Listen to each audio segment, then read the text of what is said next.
Welcome to the Deep Dive, Emerald City Hockey's Seattle Kraken podcast. Hey everybody, how's it going? Welcome back to another episode of the Deep Dive, Emerald City Hockey's Seattle Kraken podcast, presented by the lovely Queen Anne Beer Hall. RJ, I did have like a big German-style pretzel the other day at a place in Hollywood. Nowhere close to Queen Anne Beer Hall. Nowhere close. Couldn't even finish it. Queen Anne Beer Hall, the best pretzels. You can't replicate it. I don't know. It looks like it would be easy, right? It's just a big German-style pretzel with all that delicious salt on it. Like, it shouldn't be that hard, but no, it's not so easy to do as good as the Beer Hall does it. And we're both so far away now. Of course, both of us in Southern California, as I'm down here. I'll see you in person later today. Yeah, I do miss those pretzels, that's for sure. Yeah, so definitely looking forward to the next time I can get up there and get me one of those pretzels. Missed it on this last trip, and that was a mistake. All right, so this last episode of July, it's 31st of July here, RJ. We're going to be talking about an interesting topic as we transition from one off season to another, because we all know, look, the Kraken's off season is basically wrapped up now, right? Like, there's nothing left to talk about when it comes to this offseason. So the next logical place to start looking ahead to have content is next offseason. So we're actually going to be talking a little bit about that in terms of who should the Kraken's one last big add to their core be? And so we're going to have lots and lots of discussion about that in a little bit in the deep dive segment. But of course, first, need to start off with some news and notes. RJ, what do you have for us this week? Right. So for news and notes, I want to talk about Nadia Popovich. Now, for those of you who may not remember from, back in the Kraken's first season and this story, it was one of the best stories, I think, in all of sports. Yep. But just quick rundown. She was the Kraken fan who was sitting behind the Canucks bench. She noticed a cancerous mole on the back of the head of Canucks equipment manager Red Hamilton, and ended up saving his life by, flashing a message on her phone to him, letting him know that it was in fact cancer. He got it checked out, and it was one of the best stories I think in all sports that season. Now, Nadia, wonderful person, and we know that she's a fan of ECH, and we met her at games and all that. So she is not done with just that, of course. I mean, she has decided to donate her kidney to the person at the top of the kidney wait list. And so she recently just went through with that surgery, and, it's been a little bit of a difficult recovery. I mean, of course, it's a pretty invasive surgery, having your kidney taken out. But I just wanted to wish her well in her recovery. I got the chance to text her a little bit yesterday, see how she's doing. And she says she'll be up and sprinting around in no time. So love the optimism from her. But it really is a wonderful thing that she's doing. I figured we should cover that on the podcast. Of course, Nadia being a big part of the Kraken fandom, and someone that, I know a lot of us really admire and look up to for all the wonderful things that she's doing and will continue to do. So she also has a fundraiser going for Northwest Kidney Centers. We'll put the link in the description on the YouTube video for that if you want to donate. But just want to say, hope you're recovering well, Nadia, and you're doing wonderful things. Yep, definitely wishing Nadia well. What an incredible, selfless thing to do. Really, really awesome. And then, yeah, I mean, the whole story with her from season 1 will forever hit close to home for me, with my mom being a melanoma survivor and everything.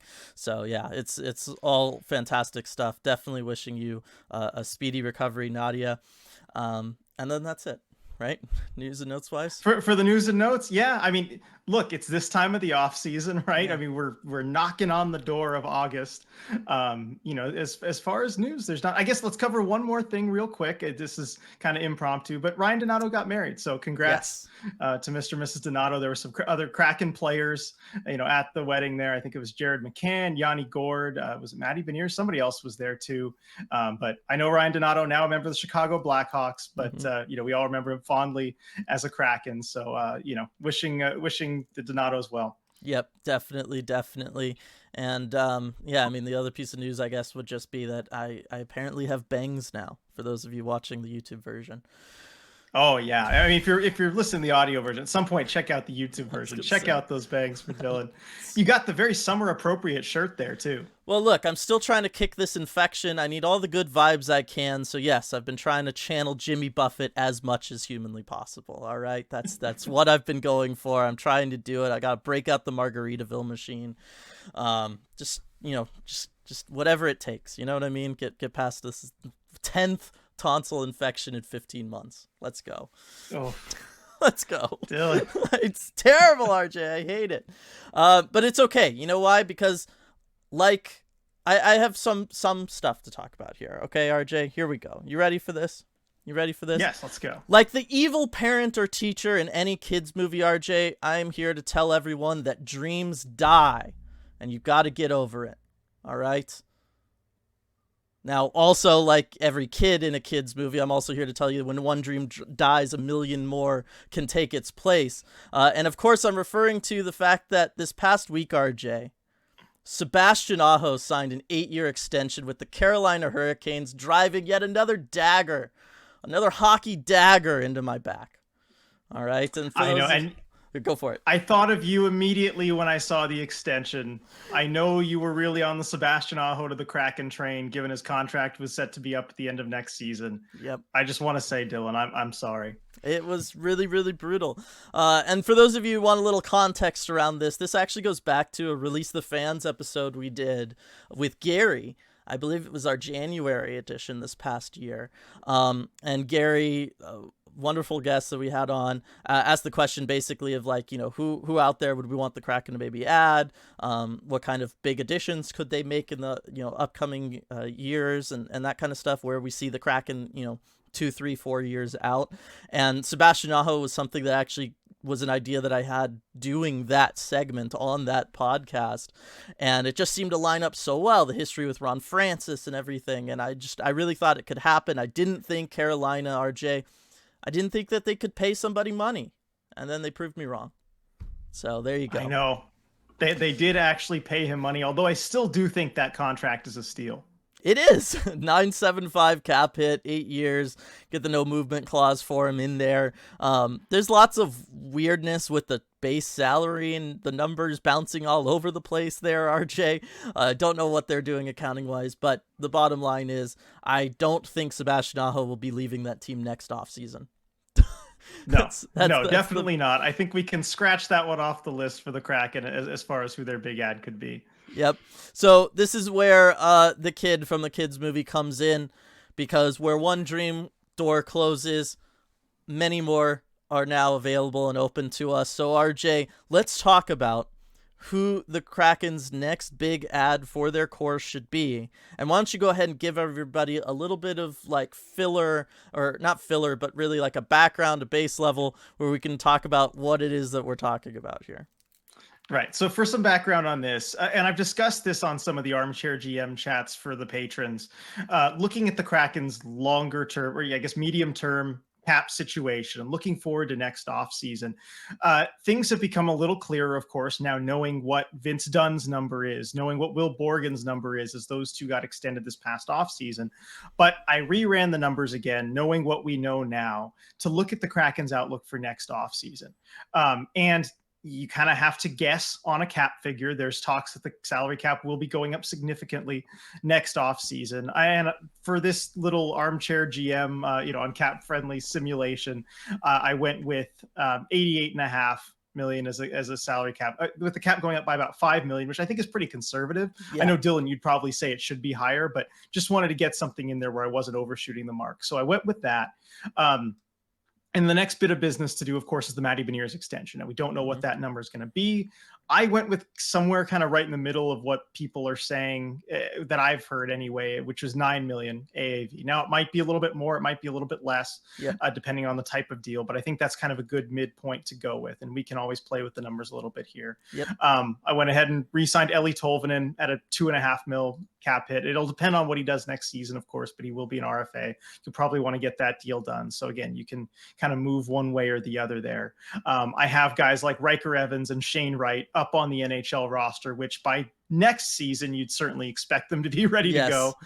Both of those guys better be there. And then, in net, Drieger's contract is up. So I've got Grubauer and Decourt as the goalie tandem, those two under contract. So all of that kind of, I think, tracks and makes sense. And I've got 3 scratches here ready to go. Now, with all of that, I'm left with a roster of 22 players. So it's a 23-man roster. Yeah. So 22 players here and about $12 million in cap space to work with. So 1 roster spot, about $12 million to fill it. And that tells me the Kraken have room for 1 more big addition, where you can go up to, pretty much one of the more expensive contracts in the league, and you can go ahead and throw money at any one player that you want. You could also do it differently. You could bring in, 2 players of the $5 million range, kind of more like what Ron Francis has done in the past. But I do think there is an opportunity to make 1 big add. And so that's kind of what I've been talking about as far as the Kraken's longer term plans of how they're going to construct this roster. And so today, Dylan, you and I are going to look at who that add might be. We thought Sebastian Aho would be a really good fit for it. I still think he would have been if the extension hadn't happened, but he's not the only name out there. No, he's definitely not.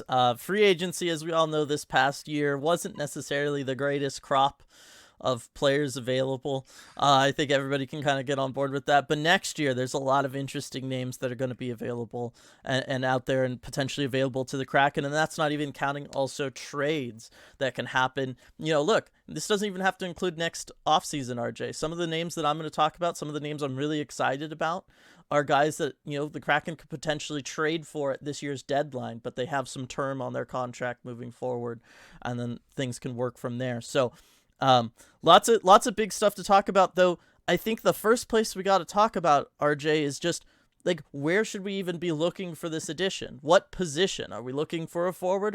Should we be looking on the back end?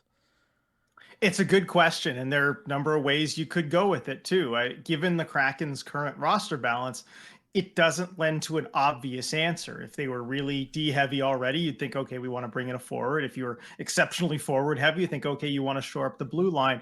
But I think the way the roster is currently constructed, it gives you both options. And we've talked about this, whether it's guys like Sebastian Aho, who's a forward, who's a center, or even Jacob Chychrun, who I think we both kind of wanted to see the Kraken make a little bit more of a run for at last season's deadline. So I think either of them could work. I'm more inclined to think that it should be a forward, personally. Just that's a roster construction preference. I kind of like to load up more on forwards and have a blue line that's, that's good enough that can get you there, but not one that necessarily has a ton of game breakers. The exception of that would be, of course, you never turn down a chance to get a true top 5, maybe top 10 blue liner in the NHL. If he's young on a longer term deal, I'm talking about the Cale Makars, the Adam Foxes, the Miro Haskinens, guys like that. If they're ever available, you can make a run at them, but I tend to prefer forwards personally. Yeah. So when I was looking at it, my first thought was forward, try to get another kind of elite scorer to go with, like a Jared McCann, just, and kind of lock that up, try to fix the power play that way, all that kind of stuff. But then the more that I thought about it, the more that I was remembering, like, this last postseason, the more that I thought about things, I think I kind of settled on a defenseman. But for now, let's go ahead and talk forwards. Okay. And then we can get into why I think defenseman later when we talk defenseman. I think that the number one place we got to start when you look at, like, next off season, all that kind of stuff, is the fact that Auston Matthews is going to be most likely, based on everything that it looks like, walking towards UFA status next year as a 26-year-old, RJ, who has ungodly numbers. All right. And I'm just going to say it right now. If he's there as a UFA, Kraken, offer him all $12 million. Just do it. Yes, I would even go higher than that. I would find a way to trade one of these players off the roster. If he wants something in the 14 range, I would do it. I'd find a way to make it work cap-wise. And looking at this cap situation, you could do that. There are players you could send out and clear up that money. If there is any way to get him on the roster, you absolutely have to do it. I don't think we're going to have a whole lot of disagreement there. No. I don't know how realistic it is. I still think he's probably most likely to re-sign in Toronto. I'm not looking at him as a realistic possibility, but if there's any way to make it happen, you have to do it. Exactly. No, it had to be talked about. There, we talked about it. We're both on board. Whatever it takes, make it happen if it's there.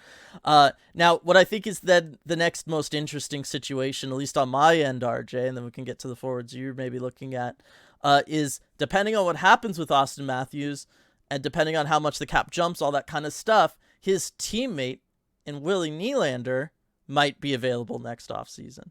And No, I think that's a potentially more realistic Yeah. scenario. Yeah. So what are you thinking when it comes to Nylander, RJ? I think he might be the best option here as far as a big ad. I think it's more likely that he gets to UFA certainly than an Austin Matthews, and I think he certainly could be the guy that headlines next year's UFA class. All reports are that that he wants to be paid, a fair market value. He's going to have the chance to go to market, and I think the reason that he might be the best ad. First of all, I guess let's start with the on ice aspect. I think he'd fit really well with the Kraken, with what they do, on the ice. I mean, you watch him play and he's able to kind of hound after pucks. He's got a very, very good shot, can put up that elite level point production that you're looking for. And I think given how strong the Kraken are at center, I wouldn't necessarily mind that big ad being a winger like Nylander too. And that we talked about position, but center versus winger, normally I kind of insist on a center being the big ad. But when you have Matty Beniers down the middle, when you have Shane Wright down the middle, and even Yanni Gourde, who's getting a little bit older, but he still should be a really solid 3C for you for a long time. I think you can look at a winger, and I think that's probably an okay ad to make as long as they are a true game breaker. And I think William Nylander absolutely does fit that model. But the reason, the number one reason I think from a roster construction perspective that I think he might be the best option is that he is a pending UFA. If you can sign him without, even if it's a little bit extra money, even if it's a really expensive contract, without any assets going out the door, that might be a better situation for you than if you were to trade for another player who maybe was on a little bit cheaper of a contract, but you'd have to send out some of your top prospects, potentially, a Riker Evans, potentially first round picks going the other way. That's what these players tend to cost. All right, we're back. But yes, I agree with you, RJ, in the sense that UFA is kind of the way to do this if you can, just because you aren't losing any additional, draft assets. You're not losing a prospect from your prospect pool or anything like that. Like if you have to do a trade. So I do think that is one of the things that is advantageous about Nylander. I agree with you on the positional side of things, the fact that he can be a winger, he can play with Shane Wright or Matty Beniers or whoever, and you can just kind of slot him in based on chemistry wise where he best lines up with everyone, and the fact that he can play kind of both sides, and we've seen that from him in Toronto, I think is also valuable. The one thing I'd like to have seen is maybe a little bit more power play production. This is the weird thing about all these Toronto guys, RJ, whether it's Mitch Marner, whether it's Nylander, whether it's Austin Matthews, is none of them put up big power play numbers. But the bottom line is you're scoring 40 goals and you only get 9 of them on the power play. You're just pretty good at scoring goals then. He'd fit right in. Exactly. So he already knows how the Kraken want to play, apparently. So that's all good. So I really like Nylander. I would go for Nylander as well. I think he's like the big obvious one that's probably the most realistic as far as making it to UFA. And then I know I said we'd get to your guys next, RJ, but I have one last guy I want to talk about, and I just think because it kind of relates to Nylander in the sense that I would consider this maybe not that much more of a poor man's Nylander, but the other option would be Jake Guentzel entering UFA next offseason. And I think he's someone who gets overshadowed in Pittsburgh just because of the obvious big names that exist in Pittsburgh. But if Guentzel, if at that point Pittsburgh is looking like, okay, they're really over the hill, this isn't really going to happen anymore, I could see Guentzel maybe wanting to go and join a competitive team. And again, we're talking about a winger who can kind of play both sides, multiple time 40 goal scorer, can put up all the points, can play with elite talent, and somebody who I think has proven at the AHL level or back in college that a lot of his production isn't just driven by playing with a Crosby or a Malkin. He is just himself legit that good. What do you think about a Jake Guentzel, RJ? He would be a little older. He would be 29 next offseason. Yeah, I wouldn't mind it. You'd have to watch the term on the contract. Obviously, at a 7-year deal, you're getting into some potential trouble there on the back end of it. I don't know what exactly he'd be looking for contract wise, but I certainly wouldn't mind it because you don't have to send assets out. And that's a name I was looking at. I wasn't going to mention him just because I wasn't really sure that he'd even get there to free agency. I Mm-hmm. really do feel like the Penguins are loading up as much as they can. Who knows if Yes. that'll work for them or not. But it was a question I had for you here in my notes. Do you think Gensel will even get to UFA? And it sounds like you're thinking there might be at least a chance. Yeah. If this Pittsburgh season doesn't go, according to their plan, I think they have to consider it. And I think that there would be a chance that they would, maybe not be willing to pay him as much because they're going to have to start looking ahead towards a rebuild and all that. I think that there is a chance. Yeah, an interesting one for potentially even a deadline acquisition. If the Penguins really stumble out of the gate, really are in trouble. Are you thinking maybe as a deadline acquisition as well, and then you really try and hope and put the full court press on to re-sign him? I think that would be fantastic. I don't know that the Penguins season will go that bad though. You know what I mean? Yeah, I don't think it'll go that bad, but if Yeah. they really stumble out of the gate, I'm Yeah. thinking maybe Yes. That's the way that they look for it. And if Dubas is kind of given the green light to be like, okay, let's retool here. This isn't working right now. Yeah. Yeah. Then, because they could always make their pitch for him in the offseason too, right? You trade him at the deadline and then try to bring him back in the offseason. I could see Pittsburgh trying to do something like that. But yeah, that's just Jake Gensel. I thought he was kind of the other guy, sort of like Nylander, might be cheaper than Nylander, but bring close to the same level of production for you. Yeah, I think he certainly could do that, and again, especially if he makes it to UFA, he's someone certainly worth looking at. And those are really the two UFA options that I saw as far as forwards for this coming season, right, Dylan? I mean, did you see anyone else kind of in that tier? Aside from Matthews, Nylander, and Gensel. No, I mean, like, there's guys like Sam Reinhart who's going to be a free agent next year, but I think Florida will probably re-sign him at some point. Scheifele, like, I don't know. He's going to go somewhere and get a big long-term deal. Winnipeg's going to trade him. So, no, those were the two big ones that I could see. Lindholm, if you can get him out of Calgary, right? Like, yeah. I mean, effective two-way center, can be a 40-goal scorer, can do all that stuff offensively, can also be a shutdown defender for you, but no, for as far as forwards go, I think Nylander is probably like the guy. On Lindholm, though, there's a bit of that history with Francis and Carolina. I mean, do you think there could be anything there? There might be. You never know. A lot of times those relationships do exist behind the scenes, and we just don't get to see it, or it's, they're not allowed to really talk to each other, right? Because Lindholm is under contract with a different team. Ron Francis isn't allowed to talk to him, but I got to think that there's still a relationship there. There's still some friendly vibes and all that good stuff from the Carolina days. So, yeah, I think that's totally possible. Yeah, so we'll see. I mean, the Hurricanes connections always do find their way of coming up, even with like a Brian Dumoulin this past offseason, all the way back, right? Forgotten he was a Hurricane. So we'll see what might come of that. Now onto my players that I was thinking for forwards, and I'll start with the one that I would most like to see. Now, I don't know if he'll be available, but there has been enough rumblings about it that I feel like I could mention his name, and that is Clayton Keller. Yeah. The Arizona Coyotes, and we don't know exactly what their future holds. There's definitely some uncertainty from a team perspective. There's the messages from Clayton Keller's dad, who I guess got hacked. We've talked about. Oh yeah, that. It was very hacked, definitely got hacked. I certainly believe him. Yeah. Very convincing story. But anyway, Clayton Keller is still there. He's still in Arizona, and there's still potential questions about his future with the team, and given their timeline and everything. He is 25 years old, just turned 25, so he's definitely in that age range that we're looking at for a potential ad. And I just think he checks all the boxes. Yes, he will certainly cost major assets to acquire if he is moved, and that is the biggest downside. But I think if there's anybody that you're going to throw big assets like that at, Clayton Keller is near the ideal scenario. He has the production. I mean, you look on ice, over a point per game player this season, and especially after the injury, that he suffered last year, just really impressive comeback and everything for him to be able to do that. but I mean, the consistent production is there. These last 2 years, he's definitely a clear 35 plus goal scorer, and that's on a bad team too. I'd love to see what he could do on a better team. I think there are a lot of people that would like to see what he could do with some better players around him. I have no questions about him fitting in perfectly with the Kraken, and just put him on a line with any of your great centers that you have. And we've seen with the Coyotes, even with teammates around him, that no one else is really elite around him, he can produce. So I have no worries about that.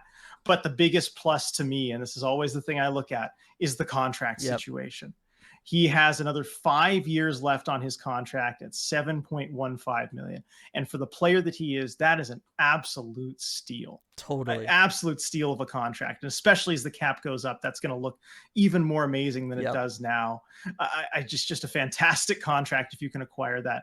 I feel the same way about this contract that I did about the Chychrun deal when we were looking at that last season. We're like, there's term on it at a number that's really, really good for the player. And in a salary cap league, it's hard to put a value on that. It's hard to understate the value of a contract like that. So if he was available, I'd want Ron Francis to be right in there trying to make a deal. That would be my ideal forward scenario via trade. Yeah, I absolutely love this. I've been a big fan of Clayton Keller for a long time. And, it's interesting because after the Chychrun trade, RJ, do you really think Arizona's asking price would be that high? Because I was throwing together a package that I thought was reasonable to expect for Chychrun, and then the actual package they got made mine look like the grossest overpay of all time. Do you think that, if Keller does kind of want out of there, Arizona would go, well, look, our rebuild window is kind of smaller. We'll build around Logan Cooley, and, we'll just ship Keller out of here. We don't want the toxicity of that situation, and, we'll move him for relatively less. Yeah, before the Chychrun deal, I would have really doubted you on that. But looking at the meager return that Bill Armstrong was able to get for that, now I really have to question it. So yeah, he might even cost less than you might think. I still think the market for, if it was an offseason trade or something for a Clayton Keller would probably really should be bigger than for Chychrun, but you never know. And certainly in a situation like that where you have a player, I mean, this is what I love about, I grew up with the Doug Wilson school of big game hunting, right? You got to be patient. By the way, Doug Wilson, the San Jose Sharks GM for a long time, and he made some really big deals to bring in some big players because they didn't always have high draft picks that kept winning, and he was able to refresh the roster that way. But be patient, let it come to you, and take advantage of low prices for a distressed asset. And if you do have a situation where Keller really does want out, and that is publicly known, that could fall into a situation like that. Exactly. So I would be all for it. I think, whatever it is Ron Francis would kind of have to give up, I'd say give up. Like, Clayton Keller's worth it, especially on that contract. I really like that one, RJ. That is definitely exciting for sure. Yeah.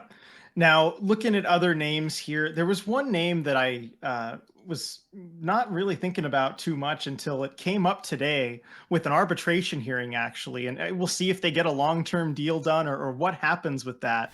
But his name's Troy Terry of the Anaheim Ducks.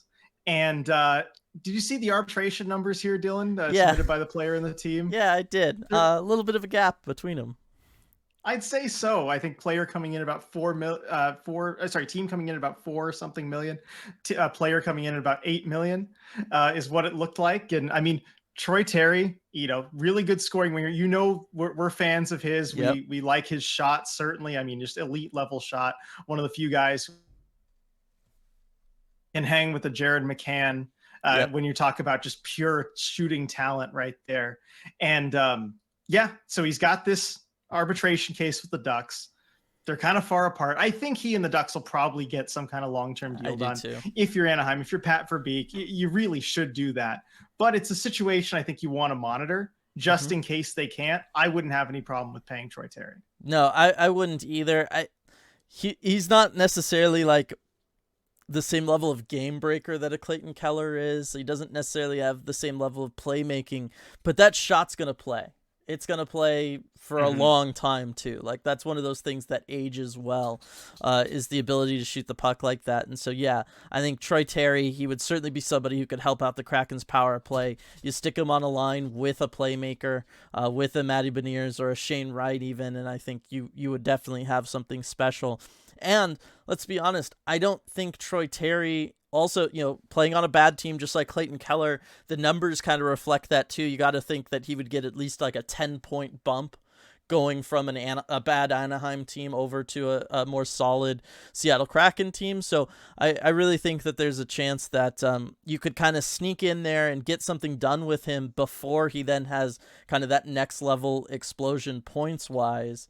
And maybe then would be worth a little bit more. You can maybe try to sneak in a contract before that.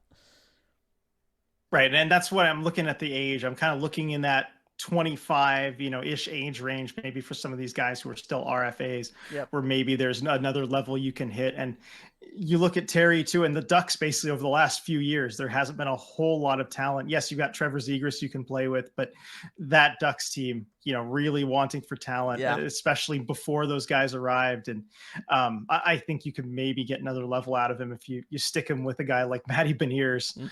We've seen him be able to set up, Jared McCann to use that elite shot. Imagine Troy Terry on the other side of it once Jordan Eberle's contract is up. Yeah, definitely. So, yeah, I think Troy Terry is one to keep, that whole situation is one worth keeping an eye on just because of like how far apart they are and what's the situation going to happen there. Again, it's Anaheim, so I feel like everything leading up to this point had kind of fallen under the radar amongst national circles or international circles. Keep forgetting Canada's a different country, RJ. Yeah, so it is an interesting one, and maybe this won't be the last time we talk about Anaheim, RJ. Right. And then that's the thing. I know with them being, in the division that, maybe there's some other guys there. I'm interested who else you have from Anaheim. All right. I don't want to wait any longer. So those are the forwards that I have. I mean, any other names? Last call for forward names for a big ad. I kind of look 2 years ahead free agent market wise to see, okay, well, who would be in that situation where next offseason, they have 1 year left on the deal. They've got to make a decision there. You've got names like Leon Draisaitl and Mikko Rantanen. I can't imagine those guys don't get extended. Certainly, they're going to hold them to the wire. They're not going to trade them next offseason, I think. And even, maybe a Mitch Marner, depending on how things go in Toronto with Matthews and Nylander and all of that stuff. Marner would be a longer range name to look at. I still think they're not going to panic necessarily and move him out. But Marner's the only other name I see on this list that could potentially make any sense. I mean, Sidney Crosby, Dylan. There's always a chance. If Pittsburgh does want to finally blow things up, I do think that there's a chance that for the last year or two of his career, Sidney Crosby will wear a different sweater. I don't know. I'm certainly not counting on it. No, I wouldn't hold my breath for it either. There's certain situations like, you look at a Nashville and they've made a lot of changes this offseason. I still think at some point they're going to have to do a big rebuild, and you look at somebody like a Philip Forsberg, who we talked about last offseason, and does he fit into their long-term kind of situation for some sort of rebuild in the Barry Trotz general manager era, RJ, and another year from now when they're gonna have Joachim Kamel come up and score 1 million goals, and he can kind of be that guy on a cheap ELC, and they can build around him. Does 7 years at 8.5 for a 29-year-old Philip Forsberg look terrible, RJ? Not terrible, but I don't think it looks particularly good. If you go back to those free agent conversations that we were having last offseason, I wasn't too excited about the idea of going for a big name like a Philip Forsberg. And especially now that you've burned the first year, which should be one of the best on that deal, it's only going to get worse from this point on. And again, just for a player that hasn't played 70 games since 2017 in a season, I don't know. I don't like it personally, but maybe it's something to look at. And hey, the Preds have shown they're willing to eat salary for long amounts of time. Yes. I don't know. Maybe they would. There's a chance there. All right. So transitioning over to defense, RJ, because what I was thinking was, like I said originally, right? Another goal scorer, someone who can help out on the power play. Like, these are the things that I first thought of when it was like, this is what the Kraken need. But then I was like, look, we're already struggling to really kind of figure out where everybody can be, right? Like, for crying out loud, when we're doing our lineups, if Shane Wright looks good through training camp and needs to come up, all of a sudden you put in a position where you're going to have to be benching potentially Ellie Tolvanen, right? Like there's just way too many forwards in this Kraken group. And I think that given the way the Kraken play, I think they lean into that depth and that ability. And I think they're going to have that depth for at least another 2 or 3 years. I think that depth's going to hang around before things kind of change and they become more of a traditional team as far as how things are worked out cap-wise and everything. And then I also was at the same time thinking about like some of the playoff games that I remember watching with the Kraken and where were their struggles. There was certainly games like the Game 7 they were eliminated where, you know, hey, if you had been able to score a goal or two earlier, that game's completely different and maybe, you know, you're playing into the Western Conference Finals. But I also felt like there was a lot of times throughout the regular season and especially in the playoffs where if play got bogged down in the Kraken's own zone, a goal against was starting to become inevitable. And there was no ability for the Kraken to kind of quickly get out of that situation. The way for the Kraken just to move the puck up and out. The forwards were having to come back and help out some of those D pairs a lot.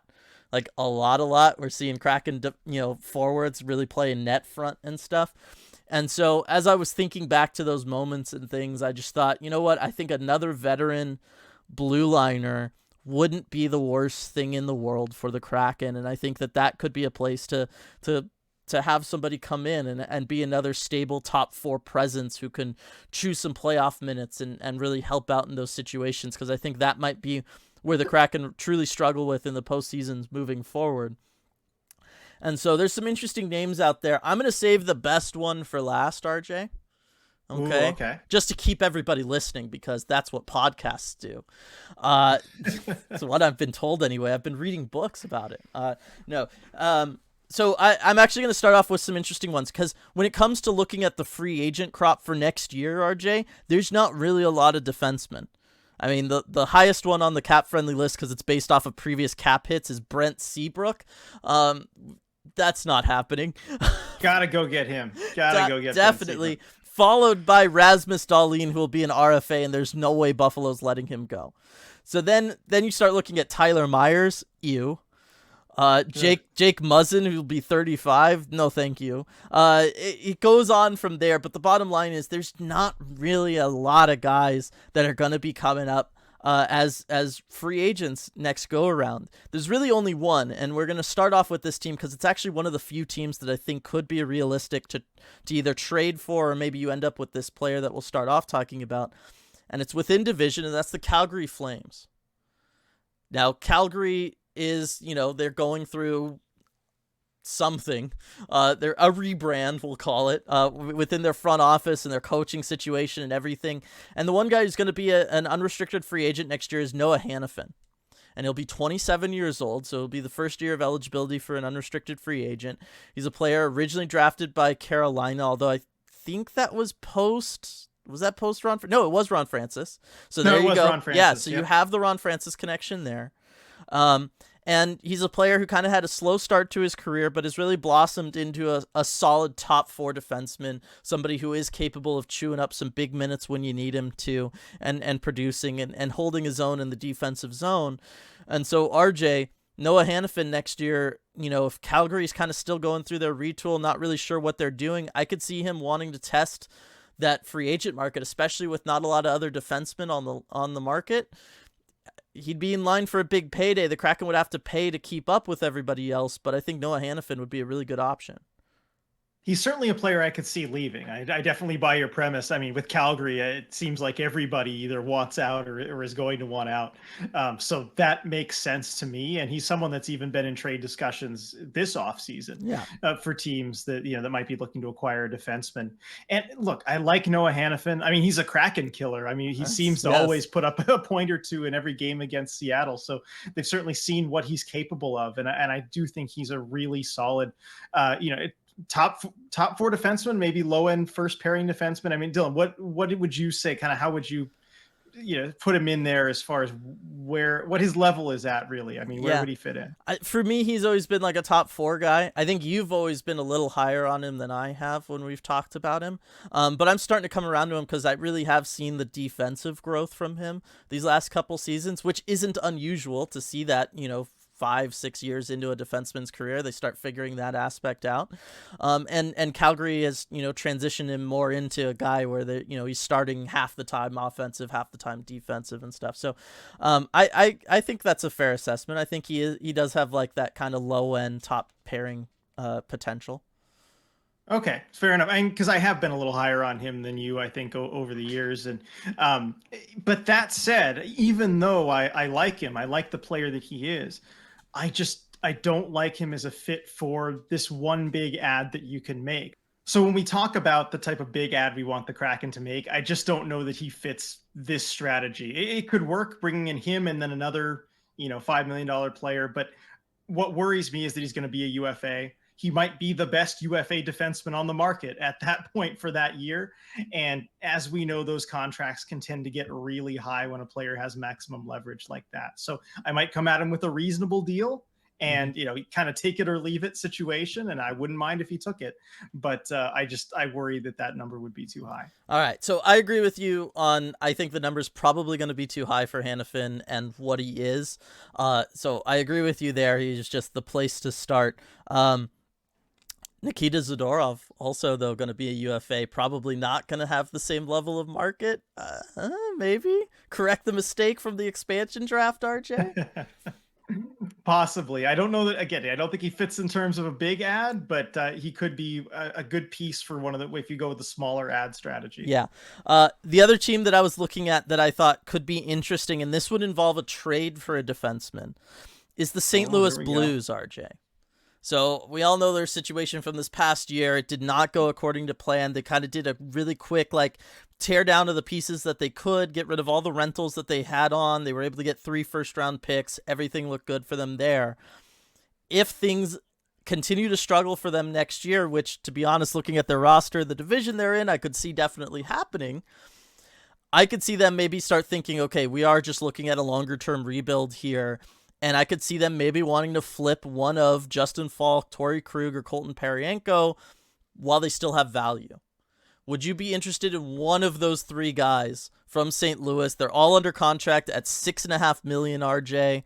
They're all around 30. Yeah, I mean, you mentioned the age, and that's going to be the sticking point for me, right? I could see it in your face already. That I'm going to say that. And that's just what the problem is age combined with term. I mean, you've got Falk's contract taking him to 35. You've got Krug's taking him to 36. Parayko also going to 35, but it's longer term out from now. I just worry about, and I don't know that that's something the Kraken want to get involved in. The numbers look good. I mean, the $6.5 million cap hit for all of those guys. Reasonable.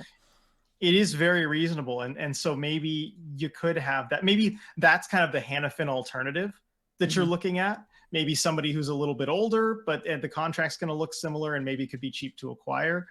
So I'd consider it as that, but it's not really the big ad that I'm thinking if you're going to do something like this. I think that's, again, in the kind of smaller ad strategy. Yeah, I mean, I understand where you're coming from as far as it's not a big splashy ad, although I think it would be potentially a more impactful ad if you do miss out on a Willie Nylander kind of player. I just think, one of the aspects of it is I like the idea that there's, only 4 years, or if you wait until next offseason to do it, there's only 3 years left on, say, Falk or Torrey Krug's contract, which would kind of complete the Kraken's first competitive window. And then that's about the time you'd be looking at a retool anyway, and that contract's coming off the books. And so I do think that is something to keep in mind when looking at one of these. And the fact that Justin Falk's game, it's going to age fine. Torrey Krug's game. Mm-hmm. Well, of these 3, who would you want? That's the question. Well, I might want Parayko the most. I think he's the least likely to be moved. But I think he's probably the best option. I mean, you're talking about a 6'6", 230 defenseman, kind of do it all, play both ways, all that good stuff. He's got the most term, youngest guy. But I do think that Justin Falk, I think, would be the next guy for me, because Torrey Krug, I worry that his shoulders will one day explode from taking so many slap shots, and he's just not going to have it anymore. But I think Justin Falk, the smarts in which he plays, the way he handles things in the offensive zone, I think that contract would age the best. Falk probably is that happy medium. I like Parayko's game the most, and certainly in the past I have. I mean, for a while I thought he was the better defenseman than Alex Pietrangelo, and he was super underrated. The one thing I worry with him, though, is the history of injuries, particularly back injury stuff too. I worry, with potentially 4 years on that contract, if you are getting it next offseason, that maybe the back falls apart and you have some issues there. But I do love his game. So if he holds up okay, I think it could be a really good ad. But yeah, that might be a place to look, is St. Louis. I do think they are going to try and move one of those guys. Yeah, because look, at the end of the day, I know, some of these names aren't sexy, and this last name probably might not be sexy to everybody else, but it certainly is to me. I just think that it's one of those, I know, this week of all weeks too, right? No, this is one of those situations where we talked about they're going to have the $12 million. I don't think they have to spend all $12 million at once on one player. And the bottom line is there's only one roster spot. So we are looking at one ad, not just from a cap standpoint, but also just from a literal lockers open in the room standpoint, right? And so that's where I'm kind of coming around for some of those names. Now, this last one I think would be a pretty impactful player, RJ. This is where we return to Anaheim. Lots been talked about with Anaheim. John Gibson potentially wanting out, wanting to go to a competitive team while he might still have something left in the tank. I think that's a very reasonable thing for him to ask. Sounds like I think even Anaheim understands that and is going to be willing to work with him. I wonder if the same situation starts to develop around Cam Fowler, RJ. He's 31 years old. He's played his whole career in Anaheim. He's got 3 years left on his contract starting this upcoming season. And I look at him, I look at where the Anaheim Ducks roster is. By the time the Ducks are going to be competitive again, he'll have 1 year left and he's going to be in his mid-30s. Why would he continue to stay there and play 38 minutes some nights for this terrible Ducks team? I got to think he'd be willing to modify his no trade clause and potentially accept a trade to a playoff team come the deadline this year, the trade deadline this upcoming season. And I think Cam Fowler could be exactly what the Kraken need, RJ, because he can. Go for it. First reaction, go for it. Well, I was thinking he's like these Blues ads we were just talking about, but a whole lot better. Yes. And that's why I think it's exactly a much better fit. You've got less term on the deal. He is slightly younger. I think his game's at a higher level right now. Mm-hmm. And given the puck moving and everything that he does, we're both fans of his game. And I think he would fit in really well with what the Kraken do. You can have Vince Dunn on one pair and Cam Fowler on another, and you just have your really good puck moving offensive defenseman that you can throw out there in waves. I really do like that idea. Yeah, and so that's why I saved best for last, Cam Fowler. He's kind of replaced Sebastian Aho in my mind as the guy I really want to see wearing a Kraken sweater. As hard as it is to imagine him wearing a Kraken sweater, might I add. It's I'm struggling a lot with it, actually. But the bottom line is Cam Fowler's a guy, he put up 48 points from the blue line this past season on an atrocious Anaheim team. Absolutely atrocious. He manages to get things done. He's effective on the power play. I think he would help quarterback the power play in a big way for the Kraken. He can munch minutes like nobody else in the league. Again, there was nights where he was playing 38 minutes for the Anaheim Ducks this past season. Insane that they would have him do that. But I just think he's the kind of high-level player. You stick him in. He's been a top pairing guy for a long time. You stick him in on a second pairing, and I think he just looks fantastic. I think the contract works really well. 3 years left at 6.5. You get him at the deadline, so it's really like 2.5 years, and that 6.5 number is totally absorbable for the Kraken. And I just think he would really help stabilize the top four, that second pairing for the Kraken. You're not going to see him diving below the goal line when his defensive partner is already below the goal line, the way we saw kind of all too often for the Kraken this last postseason. I think a lot of those situations are kind of figured out. And the bottom line is he knows how to move the puck. He gets the puck net front. He knows exactly how to handle it so that the situation is resolved and the play is moved out of his own team's zone, and I think that's something the Kraken, really need to work on as a defensive unit. And so Cam Fowler, to me, change of scenery, I think would also probably be good for him. It wouldn't surprise me if you see an uptick in production from him, given he would be on a competitive team in a slightly different role. So I just think Cam Fowler is the guy. I think if, the Kraken don't want to take a big swing, or you miss out on a Willie Nylander, or you're just looking at the situation, maybe there's an injury along the blue line come trade deadline time, I think Cam Fowler is the place to be looking. All right. Now, I was interested to see who you were going with from the Ducks. You did not disappoint. I do think that is a good suggestion. Now, as far as defensemen that I was looking at, and I really didn't find one where I felt like, okay, this is a great fit. This is a great ad. This is what they should be going with, the way that I felt about some of these forwards. So it's hard for me to really make a strong case for some of these guys, but I do have some players I wanted to ask you about. And the first one, I figure you should, if anyone, you should make the case for this guy, because he's an upcoming UFA next season, and he's someone you didn't mention on the UFA list.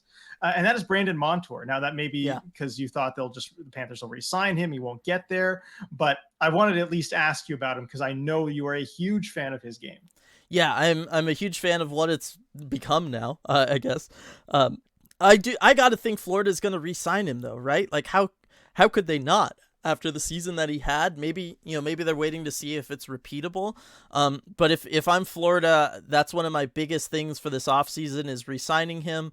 Or even next offseason, you re-sign him when the cap goes up. That might be something that they're waiting for. What reason why we haven't seen an extension this year. Because, look, they'll have Sam Reinhart coming off the books next offseason. They have a lot of other guys. The money, the money will go to him, right? Like, it's not going to go to anybody else. It's going to go to him. The only thing would be, maybe they don't if he's dead set on a long-term deal at the age of 30, and Florida doesn't want to do that. Maybe he could enter free agency, but then guess what? He's probably going to be dead set on a long-term deal in free agency, and do we want to sign him to a 7-year contract? Probably not. At the age of 30, probably not, right?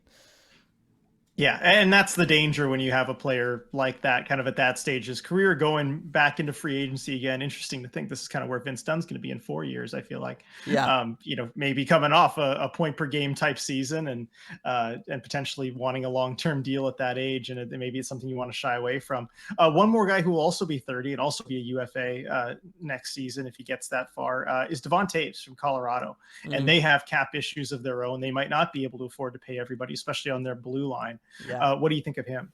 I really like him. I think that would be a really interesting one. Again, a guy capable of collecting the puck in the defensive zone and then making a play with it so that it's no longer in the defensive zone. Like, it sounds simple, but trust me, it's a lot harder than it sounds like at the NHL level. That's why so many guys struggle with it.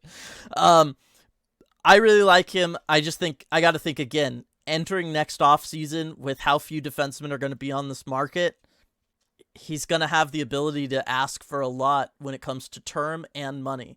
And I think, again, the term is the thing that scares me. That's why I was looking more at guys you could trade for. Certainly a Cam Fowler with that 3 years worth of term, or a Justin Falk with just a couple years of term, because the difference in that is going to be massive for when the Kraken do need to retool after their first window closes. And, a lot of the guys on the roster maybe then are no longer on the roster, something like that, right? You're starting to look at what that next phase is going to be post, say, an Andre Burakovsky or whatever. I just don't think you're going to want a 35-year-old Devon Toews with many years left on his contract to still be part of that equation. And I think he should ask for a lot of term and money too, because he hadn't. You look at his contract hasn't been paid yet. Off of. Yeah. No, he hasn't been paid yet. He was coming off, basically his rookie deal, and then a low-paying one after that, and then another one that $4.1 million, absolute steal for what he's been able to provide for Colorado. I think that's his real chance to get paid, and he deserves it. But I don't know that you want the Kraken to be the team that really shells out all that money for him. Exactly. So, yeah, that's why I think for the defenseman, it's probably going to have to come through a trade. I just don't think next year's offseason is going to be the place to try to find it out there on the UFA market. UFA defensemen, they get big money deals. I think you end up overspending. I think it's worth I think it's worth saving the money there and trading away the asset in the way we were saying it doesn't make sense to do for like a Willie Nylander. I think when it comes to these defensemen, there are places where you can find a veteran on a bad team and go ahead and make a deal for him, a la Cam Fowler, and make things work out for you. And so that's why I think it's kind of interesting how the two situations lend to two different ways of thinking as far as how you can acquire these guys. Right. And it's not something that I really thought about before going into this and researching it. But, you come out with these takeaways of, okay, this might be how you want to approach this situation if you're going for a forward versus if you're going for a D. And especially with, my personal philosophy of you only want to bring in a D like this if he's a real difference maker, game changer type of guy. And just looking at these players, I think there's only maybe 10 players that I would put in that category that I really would, shell out, whether it's top trade assets or top money for, to have be that big ad personally. And I just don't see those guys just don't tend to become available. Cale Makar is not going to be available. Adam Fox is not going to be available. Miro Heiskanen is not going to be available. The closest one I could see potentially is, maybe a Josh Morrissey, potentially being, depending on how big the Jets blow up retool goes. Yes. And it hasn't really gotten that big yet. So, he's the only name where I could see potentially hitting the market. Aside from, of course, you go to the top of the points list and it's Erik Karlsson.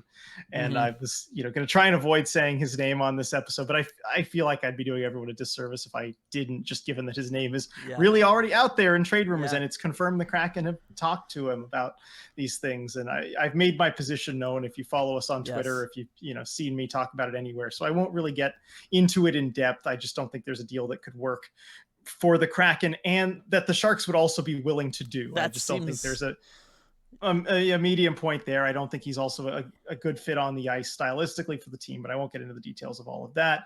If you're curious, you can see my tweets about it. You can, see posts on the Discord, all that stuff. I've talked about it, but anything more to say on Erik Karlsson, Dylan?